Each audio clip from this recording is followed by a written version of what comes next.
En esta oportunidad vamos a tener la entrevista con Adriana Salvatierra, quien saluda pues a las mujeres por este día, el Día Internacional de las Mujeres. ¿Ah? Adriana Salvatierra ha resaltado el avance de los derechos de las mujeres. ¿Ah? Salvatierra también mencionó con respecto pues a Yanine Áñez. Yanine Áñez pues ha acusado siempre de que por machista los tienen encerrados y acá nada tiene que ver el tema de machismo. ¿Eh? Yanine Áñez se encuentra detenida por masacrar al pueblo. No se olviden que son 37 personas fallecidas y que en realidad hoy Áñez está buscando impunidad. Entonces Yanine Áñez tiene que pagar su culpa. Entonces acá las cosas son claras. Vamos a escuchar pasajes de la entrevista con la ex legisladora Adriana Salvatierra. ¿Cuál es la importancia de recordar esos orígenes en vez de tener un día despolitizado? Porque el origen de la lucha en realidad data de 1875, cuando nosotros hablamos de la lucha de las mujeres por construir por construir una sociedad donde no existan diferencias y desigualdades, particularmente en el Día Internacional de la Mujer, desigualdades salariales entre hombres y mujeres. Entonces, hoy, si celebramos en realidad, más allá de las felicitaciones, consiste fundamentalmente en reflexionar cuáles son las condiciones de la mujer, cuáles son las desigualdades que reproducen privilegios y que se activan como mecanismos de opresión contra las mujeres, y sobre esa reflexión en nuestras organizaciones pues iniciar la movilización y la lucha activa por la transformación de nuestra ciudad y de nuestra sociedad. Entonces, en ese sentido, creo que sí corresponde, en base a lo que hemos conquistado y conseguido en nuestra revolución democrática y cultural, reconocer aquello, celebrarlo, pero ser conscientes también de la agenda de lucha y movilizaciones que tenemos por delante por seguir estas transformaciones. Gracias. Y en América Latina ha habido grandes movimientos feministas en sus últimos años que han logrado cambios importantes, eh, países como Argentina. ¿Y qué lecciones podemos tomar sobre cuestiones como el derecho a elegir, el tema de aborto y otros temas que en varios países se están cambiando, reformando leyes? ¿Cómo ves estos movimientos? Yo creo que cada país también tiene y cada sociedad tiene un avance producto de sus luchas y sus movilizaciones. Por ejemplo, en Bolivia, la lucha por la igualdad asumida como un eje de movilización de los movimientos de mujeres campesinas, Bartolina Sisa, por ejemplo, contribuyó a que Bolivia se convierta en un pionero de la paridad representativa en materia política entre hombres y mujeres. Bolivia es el segundo país a nivel Latinoamérica, después solamente antecedido por Cuba, con mayor representación política parlamentaria de las mujeres, el tercero en el mundo. Y además de eso, hemos desarrollado para proteger y estimular esa participación política normativas a nivel regional que se convierten también en un referente para garantizar a las mujeres una vida libre de violencia en la participación política, que es la ley 243.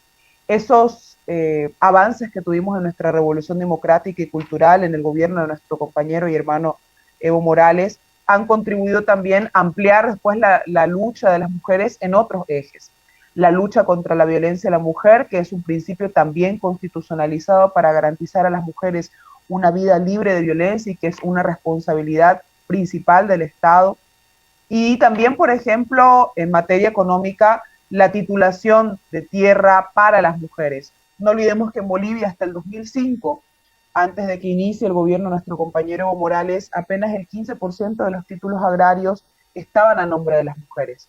Y cambiar la estructura patriarcal de la tenencia de la tierra hoy contribuyó a que las cifras ronden el 45-46%, y es una cifra importante porque muestra transformaciones que son una referencia a nivel mundial. Por supuesto, en otros países hay otro tipo de movilizaciones y de lo que se trata es que vayamos construyendo sociedades más justas. En Argentina, por ejemplo, en Uruguay, se ha avanzado en la despenalización del aborto. aun cuando hay muchos sectores conservadores que quieren abordarlo desde su confesión, desde su identidad religiosa, existe de todas maneras una responsabilidad del Estado, porque la solución a, a un embarazo no deseado no es meter en la cárcel a las mujeres, sino fundamentalmente la planificación, la posibilidad de planificar mi vida sexual, mi vida reproductiva. Y sobre eso también hay otras agendas que se van dando en otros países y que implican también avances en los cuales nosotros no vemos como región. Sí, bueno, hoy en día la señora Janine Áñez, hoy en la cárcel, dice que es detenida por machistas utilizando la bandera del feminismo, o cuando estaba en en el poder luego del golpe de Estado, había una revista de Estados Unidos mostrando, ¿no?, el poder de las mujeres. ¿Crees que eso representa una forma de feminismo? O cómo entendemos ese discurso por parte de la derecha en torno a Janine Áñez? No, a ver, Janine Áñez utilizó su identidad, su construcción de mujer para a partir de eso hacer política eh, y buscar la impunidad siempre, ¿no? O sea, cuando nos encerraba en plena crisis sanitaria, decía yo como madre, como mujer, entiendo las necesidades de las familias. Y sin embargo, nunca se planteó una política de Estado para las mujeres a las cuales se les duplicaba las tareas en el hogar, porque tenían que salir a buscar el pan de cada día a escondidas muchas veces, con un bono que no les alcanzaba para pagar las facturas, los alquileres, los estudios de los niños. Y sin embargo, después decía ella que hablaba como madre a las otras madres a las que no les garantizaba una maternidad segura, a las que no les garantizaba mejores condiciones para el cuidado del hogar. Y esa manipulación hoy de forma artera la continúa utilizando. Ella no está detenida por el machismo, ella está detenida por asesina, por haber roto el orden constitucional, por haber ordenado a través del decreto supremo la acción conjunta entre policías y militares y acabar con la vida de más de 37 personas en nuestro país. Entonces eso no tiene una connotación de género. Ella utiliza las luchas y las reivindicaciones de las mujeres su feminidad o su identidad como mujer para sobre ella tejer un manto de impunidad. Y nosotros creemos que la lucha de las mujeres es mucho más profunda. Y la lucha por las mujeres, por sus derechos, por la reafirmación de los avances que tenemos en materia de construcción de políticas públicas por ella, no aceptan estos mantos de impunidad que intenta tejer la señora Áñez. Hoy tenemos muchos avances y afortunadamente ninguno de ellos podría haber venido de la consolidación en el golpe de Estado, sino fundamentalmente de nuestra revolución democrática y cultural iniciada en el 2005 y recuperada democráticamente en el 2020. Sí, por supuesto, todos los logros que usted mencionó, sobre todo en tema de la tierra, también en el liderazgo que tomó muchas mujeres, desde las luchas en el trópico de Cochabamba, la hermana Silvia Lazarte en la Asamblea Constituyente, usted a la cabeza del Senado. Pero, ¿qué diría son las tareas pendientes para la revolución democrática y cultural? ¿Cómo profundizar los logros de aquí en adelante? Es importante que nosotros hablemos de las agendas pendientes, entendiendo que aquello que hemos constitucionalizado y legislado aún falta ser consolidado. Nosotros aprobamos, por ejemplo, en 2013 la ley contra la violencia hacia la mujer, la ley que garantiza a las mujeres una vida libre de violencia. Y tipificamos específicamente el feminicidio, que antes era considerado un delito al interior de las familias, es decir, violencia intrafamiliar. No se visibilizaba el tipo penal del feminicidio, era considerado un asesinato. Y con la ley 348, en la gestión del compañero Evo, lo que se contribuyó fue fundamentalmente a visibilizar que el machismo, el feminicidio, las violaciones que ocurrían porque existía un sistema de reproducción de privilegios y de ejercicio del poder que era el patriarcado, que actuaba con mayor violencia sobre las mujeres.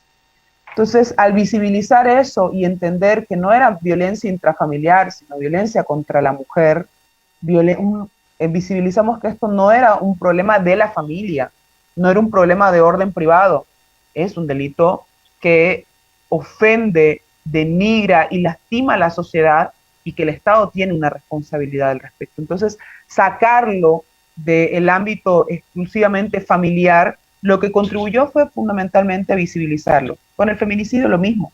O sea, asesinato y como era, pero no tomaban en cuenta que el asesinato se realizaba porque era su esposa, porque era su compañera, porque él estaba enamorado de ella, porque percibía que ella era de su propiedad.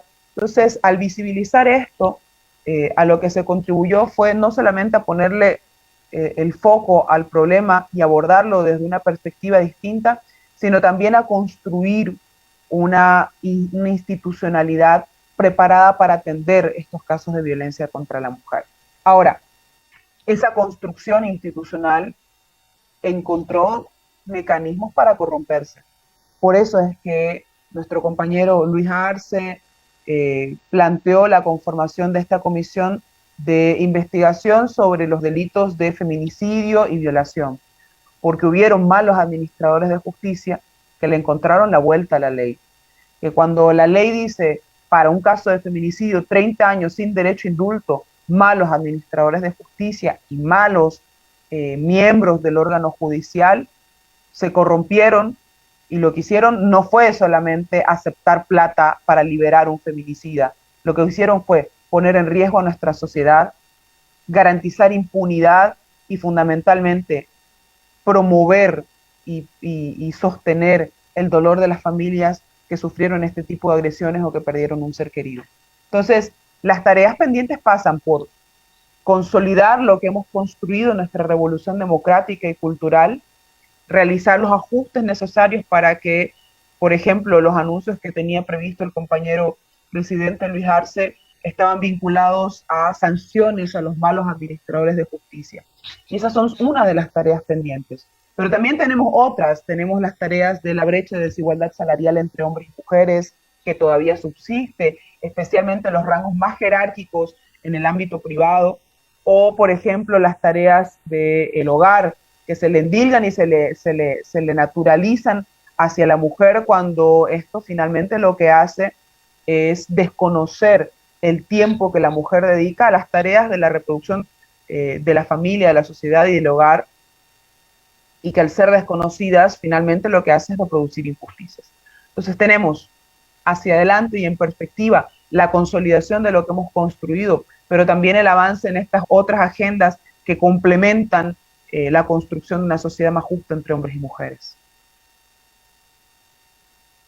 Bueno, para ir terminando, cuando hablamos de obstáculos que hay al cambio en la sociedad, en lugares, por ejemplo, como Santa Cruz, donde hay logias, grupos de poder muy organizados y con una ideología extremadamente conservadora en muchos ámbitos sociales, ¿crees que eso representa un obstáculo al progreso que usted propone?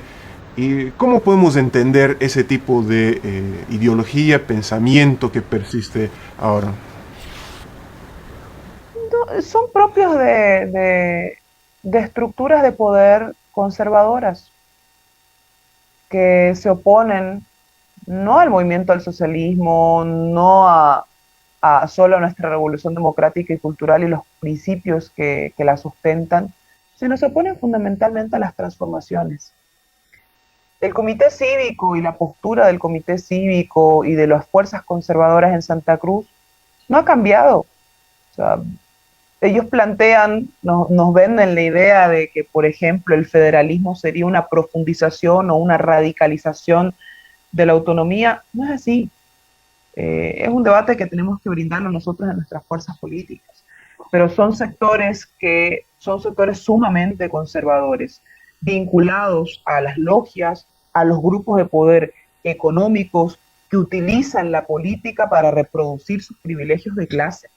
para reproducir a las mismas familias ricas en el poder en Santa Cruz, distribuyendo sus tentáculos y sus articulaciones de poder en las cooperativas, en la alcaldía, en la gobernación de Santa Cruz. O sea, es toda una estructura de poder. Y esa estructura de poder, que es clasista, que es colonial y que es discriminatoria, también es patriarcal. Cuando nosotros vemos la estructura, por ejemplo, de la institucionalidad cruceña, el empresariado en Santa Cruz, las mujeres no ocupan un lugar representativo, ni siquiera una paridad en la composición de los directorios en las empresas en Santa Cruz, en los directorios de las cámaras empresariales. No.